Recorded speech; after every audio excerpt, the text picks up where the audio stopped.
과학이 어려워? 일단 5분만 투자해봐. 앞서서 중력과 탄성력을 보았는데 또 어떤 힘이 있을까?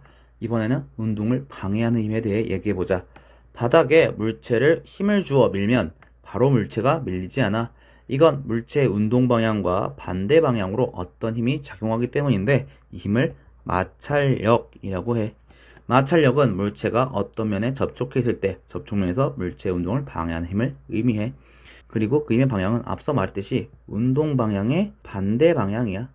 즉, 빗길에 미끄러질 때는 윗방향, 밀어서 올라갈 때는 아래 방향으로 마찰력이 작용하는 거지. 그리고 우리가 평평한 길에서 물체를 밀 때 무거운 물체일수록 더 안 밀리는데 이는 무거운 물체일수록 물체에 작용하는 마찰력이 크기 때문이야. 닿는 면적이 넓다고 하여 마찰력이 큰 건 아니지. 물론 움직이고 있을 때만 마찰력이 작용하는 건 아니야. 멈춰 있을 때는 내가 미는 힘과 같은 힘으로 마찰력이 작용하기 때문에 움직이지 않는 거고, 움직일 때도 역시 마찰력이 작용하기 때문에 움직임에도 불구하고 힘이 드는 거지. 앞서서는 무거울수록 마찰력이 크다고 했는데 만약 길이 평평하지 않고 빗길이거나 심지어 벽에서 물체를 민다면 어떻게 될까? 정확히 마찰력은 물체의 무게라고 하기보단 물체가 접촉하는 면을 누르는 힘에 비례해.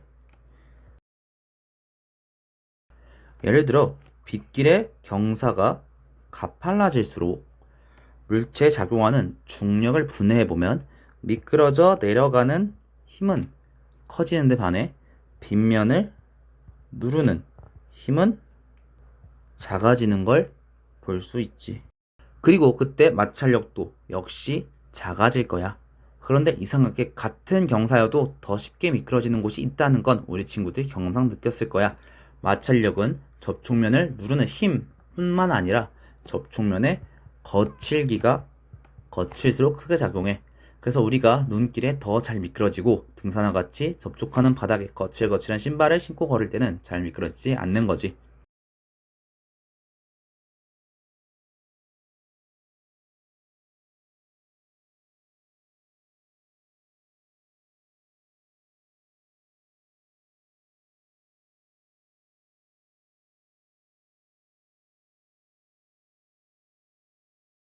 이번에는 물속에 들어가 볼게.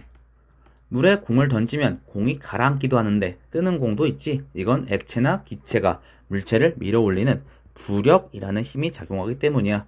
부력의 방향은 중력의 반대 방향이지. 하지만 떠 있는 물체만 부력이 작용하는 건 아니야. 완전히 잠긴 물체도 부력이 작용하고 아예 가라앉은 물체도 부력이 작용하지. 이게 왜 그런지는 실험을 통해 알 수 있는데 우리가 지난번 보았던 것처럼 우리는 영수철 저울을 이용해서 물체의 무게, 즉 물체에 작용하는 중력의 크기를 알 수 있어. 근데 이 물체를 물에 완전히 담그면 저울의 눈금이 줄어드는 걸 볼 수 있는데 이는 당연히 앞서 말한 부력이란 힘이 중력의 반대 방향으로 작용하기 때문이고 눈금의 차이가 부력의 크기가 될 거야.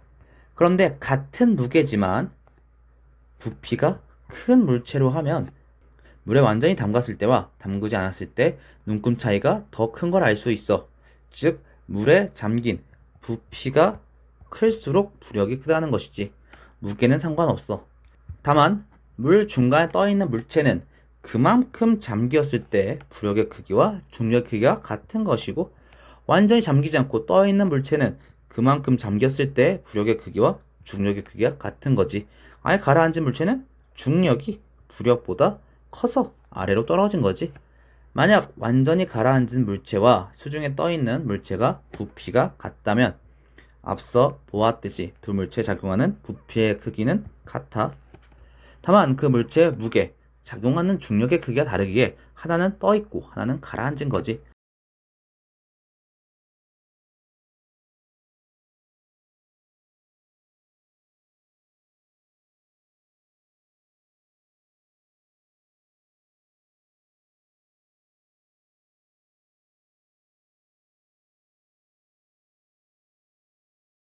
이번 단원에서는 이번 단원에서는 힘에 대해 얘기해보고 또 지난 시간부터 중력, 탄성력, 마찰력, 부력에 대해서 알아봤어. 물론 공부는 이제부터 시작인 거 알지? 그럼 다음엔 어떤 얘기로 5분을 때워볼까?